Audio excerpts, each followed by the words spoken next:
Assalamualaikum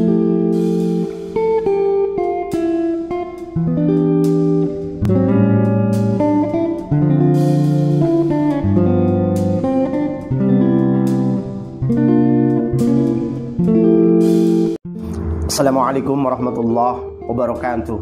Alhamdulillah, salatu wassalamu ala rasulillah Sayyidina Muhammad ibn Abdillah wa ala alihi wa sahbihi wa mawalah, amma ba'du. Ikhwan fillah, as'adakumullah wa iyyakum limardatih. Mudah-mudahan Allah subhanahu wa ta'ala membahagiakan kita mendapatkan karunia Allah subhanahu wa ta'ala, yaitu mendapat keridhaan Allah subhanahu wa ta'ala. Mari kita bersyukur kepada Allah subhanahu wa ta'ala atas limpahan rahmat, hidayah serta inayah, sehingga kita diistimewakan oleh Allah menjadi orang-orang yang hatinya masih ada keimanan serta Islam serta nikmat-nikmat yang lain, termasuk nikmat sehat hidup dan kehidupan. Mudah-mudahan Allah subhanahu wa ta'ala menjadikan kita manusia yang paling bersyukur kepada Allah subhanahu wa ta'ala. Amin ya rabbal alamin. Alhamdulillah. Ketika Al-Quran diturunkan oleh Allah subhanahu wa ta'ala, yaitu melalui perantara malaikat Jibril, kemudian malaikat Jibril menyampaikannya kepada junjungan kita Nabi besar Muhammad sallallahu alaihi wasallam. Begitu pula kajian Muhammad sallallahu alaihi wasallam menyampaikan Al-Quran, menjelaskan tentang Al-Quran kepada para sahabat. Para sahabat kemudian menerangkan juga kepada para tabi'in. Begitu seterusnya, tabi'in menerangkan kepada tabi'in, menurunkan terus melanjutkan estafet, menerangkan kepada tabi'in. Kemudian lanjutnya berlanjut, nyampailah Al-Quran, nyampe kepada kita semua umat muslim zaman ini. Alhamdulillah, ya Allah subhanahu wa ta'ala, bahwa sikap umatnya kajian Muhammad SAW ketika menerima Al-Quran, setelah dia mengerti tentang hukum-hukum yang ada di dalam Al-Quran, kemudian mempelajari bahwasanya sesuatu ini dilarang, sesuatu ini boleh dilakukan, sesuatu ini harus dijalankan, dan lain-lain. Maka manusia terbagi menjadi 3 bagian, yaitu sesuai dengan apa yang disampaikan oleh Allah Subhanahu wa taala, yaitu di surat Fatir ayat 32. A'udzubillahi minasyaitonir rajim. Tsumma awrasnal kitabal ladzi istafaina min 'ibadina faminhum zalimun li nafsihi wa minhum muqtasidun wa minhum sabiqun bil khairati biiznillah, dzalika wal fadlul kabir.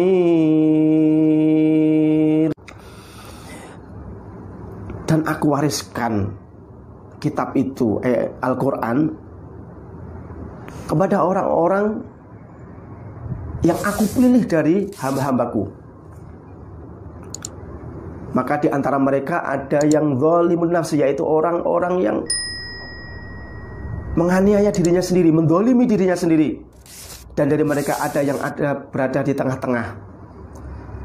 Dan di antara mereka juga ada orang yang sabiqum bil khairat, yaitu cepat melakukan kebaikan, atau lebih dahulu melakukan kebaikan-kebaikan dengan izin Allah Subhanahu wa ta'ala. Yang diberikan itu adalah karunia yang sangat besar. Alhamdulillah. Di dalam surat Fatir 32 ini, bahwa manusia yang pertama adalah manusia, yaitu zalimul li nafsi. Ketika dia menerima Al-Quran, kemudian dia tahu tentang hukum-hukum, mana yang dilarang oleh Al-Quran, mana yang harus dijalankan, mana larangan, mana yang harus ditinggalkan.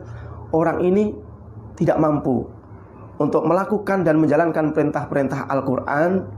Kemudian orang-orang ini juga sering melakukan perbuatan-perbuatan yang dilarang oleh Al-Quran. Yang kedua adalah muqtasid, yaitu orang-orang yang biasa-biasa saja, berada di tengah-tengah, terkadang dia melakukan apa yang diperintahkan oleh Al-Quran, tapi terkadang juga sering melakukan perbuatan-perbuatan yang dilarang oleh Al-Quran. Sehingga yang kedua ini adalah orang imbang. Dan yang ketiga adalah sabiqum bil khairat. Orang ketika menerima perintah dari Al-Quran, dia mendengarkan bahwa Al-Quran menyuruh seperti ini, kemudian ada larangan seperti ini. Orang yang ketika gitu cepat-cepat dia melakukan kebaikan. Kalau ada perintah Al-Quran, kemudian perintah itu dia jalankan. Kalau Al-Quran melarang, orang ini cepat-cepat dia tinggalkan. Dia selalu berpedoman, giat melakukan perbuatan baik apa yang dianjurkan oleh Al-Quranul Karim. Allah, untuk yang ketiga, sabiqum bil khairat. Untuk sabiqum bil khairat ini, Sayyidina Ibnu Abbas menjelaskan bahwa orang yang sabiqum bil khairat bi'idznillah, nanti kelak di yaumil qiyamah, orang ini akan yadkhulunal jannata bighairi hisab. Jadi orang yang selalu melakukan perbuatan-perbuatan baik yang terkandung di dalam Al-Quran, kemudian larangannya dia tinggalkan, maka orang ini masuk surga bighairi hisab. Karena ketika ditimbang amalnya, amal baiknya ini lebih banyak dari amal buruknya. Yang kedua adalah muqtasid, orang yang biasa-biasa saja. Kadang Al-Quran memerintahkan, dia kadang menjalankan, kadang juga tinggalkan. Al-Quran melarang, terkadang dia justru melakukan, dan terkadang dia meninggalkan juga. Sehingga orang-orang ini ketika ditimbang amalnya sama, yang muqtasid ini, amal baik dan amal buruknya ini timbangannya sama. Sehingga Ibnu Qayyim menjelaskan bahwa orang yang ketiga ini, yang amal baik dan amal buruknya ini sama, ini yati yuhasabu hisaban yasira, ini akan dihisab dengan hisab yang cepat. Sehingga ini yadkhulunal jannah, yaitu birahmatillah, dia akan dimasukkan ke dalam surga Allah karena mendapatkan rahmat dari Allah Subhanahu wa taala. Alhamdulillah, ini konsentrasi yang ketiga sekarang. Betapa banyak umatnya kanjeng Nabi Muhammad SAW yang sekarang banyak melakukan dosa-dosa. Kadang-kadang dia melakukan sholatnya dia rajin, tapi terkadang juga melakukan judinya rajin. Dia sholatnya rajin, tapi terkadang melakukan dosa besar, zina. Kadang dia sholatnya rajin, terkadang masih membunuh manusia yang tanpa ada alasan yang sah menurut syariat. Ikhwanillah, ya dirahmati Allah Subhanahu wa taala. Untuk yang ketiga ini, untuk yang ketiga, alias zalimu li nafsi. Sayyidina Abbas menjelaskan, wa zalimu li nafsi wa ahlul a'raf yadkhulunal jannata bi syafaati Muhammadin sallallahu alaihi wasallam. Orang yang zalimun nafsi, yang sering melakukan dosa-dosa besar, kemudian juga berbuat baik orang ini, dengan syarat dia iman kepada Allah dan iman diutusnya kanjeng Muhammad sallallahu alaihi wasallam. Namun dia tidak bisa ngerem melakukan perbuatan-perbuatan dosa, dan dia juga terkadang melakukan atau ketika ada perintah kemudian dia sering terkadang melanggar perintah itu. Zalimul nafsi, dosanya banyak. Di sini ibaratkan dengan orang yang percaya kepada Allah, kepada Rasulnya, kepada kitab-kitabnya, dan triusa kanjeng Muhammad SAW, percaya kepada ahli akhir, percaya kepada qada dan qadar. Tapi orang ini sering melakukan perbuatan-perbuatan dosa besar. Dia sering terpeleset. Dia sudah berusaha pengen meninggalkan, dia kepleset lagi, dan lain-lain. Maka Sayyidina Abbas menggambarkan wadzalimu li nafsihi wa ahlul a'rafi yadkhulul jannata bi syafaati Muhammadin sallallahu alaihi wasallam. Orang yang sering melakukan dosa-dosa, banyak dosanya, melakukan dosa besar dan lain-lain, maka masuk surga, yaitu nanti dengan syafaat kanjeng Muhammad sallallahu alaihi wasallam. Ada satu riwayat hadis yang diriwayatkan oleh Imam Abu Dawud, juga Imam At-Tirmidzi, ada yang membacakan At-Tirmidzi, juga Imam Al-Hakim dan Al-Baihaqi, di mana hadis ini disahihkan oleh beliau Imam Hakim dan Al-Baihaqi. Ada satu hadis yang diriwayatkan oleh Sayyidina Anas. An Anasin qala Rasulullah sallallahu alaihi wasallam, syafaati li ahlil kabairi min ummati. Rasulullah bersabda, syafaatku itu untuk orang-orang yang berbuat dosa besar dari umatku. Betapa sayangnya Allah Subhanahu wa ta'ala kepada kita semua, sehingga Rasulullah Sallallahu Alaihi Wasallam menjadi sosok jaminan bahwa umatnya kanjeng Nabi Muhammad yang selama ini masih melakukan dosa-dosa, yang masih melakukan dosa besar terkadang, tapi juga menjalankan perintah-perintah Allah, sholat iya, dosa besar terkadang juga masih kepleset juga. Ini akan diberikan syafaat oleh kanjeng Nabi Muhammad Sallallahu Alaihi Wasallam, yaitu dengan dasar hadis yang diriwayatkan oleh beberapa imam termasuk Abu Dawud, juga hadis yang diriwayatkan oleh Imam Tirmidzi, Imam Hakim dan Al-Baihaqi. Syafaati li ahlil kabairi min ummati. Allah yang dihormati Allah Subhanahu wa ta'ala. Nah, ada satu riwayat hadis lain. Satu saat Rasulullah SAW itu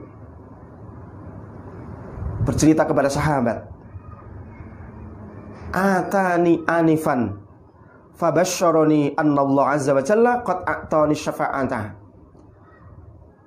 Hadis sebelumnya, inna Jibril alaihissalam atani anifan fabasyarani annallahu azza wa jalla qad a'tani syafa'ata. Bahwasana malaikat Jibril baru saja mendatangiku, kemudian malaikat Jibril memberikan kabar gembira kepadaku, yaitu Allah Subhanahu wa ta'ala memberikanku syafaat. Maka kami ketika mendengarkan, para sahabat ketika mendengarkan perkataan itu, faqulna ya Rasulullah, wahai Rasulullah, afi Bani Hashimin khasah, apakah syafaat itu hanya khusus untuk Bani Hashim? La. Kan jadi menjawab tidak. Faqulna, maka katakan kepada beliau, fi ummatika, apakah di dalam seluruh umatmu mendapatkan syafaat itu? Qala hiya.